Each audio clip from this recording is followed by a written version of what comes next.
কত ডায়েরি এসে গেছে। এমনি ধর ধর ধর ডায়েরিটা। এই ডায়েরিগুলো কেমন প্রাইস আছে এগুলো?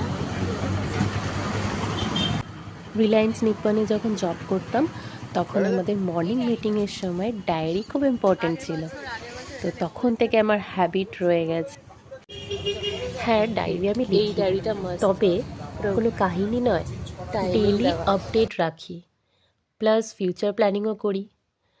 অনেক রকম প্ল্যানিং করা থাকে আমার ডায়েরির মাধ্যমে।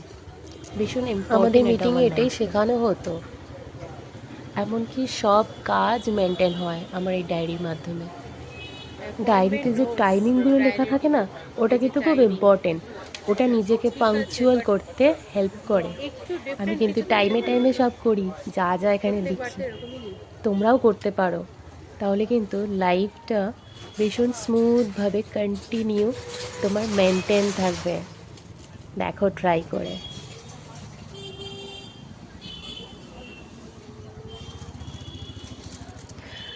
And this credit goes to Mr. Shivaji Sengupta sir.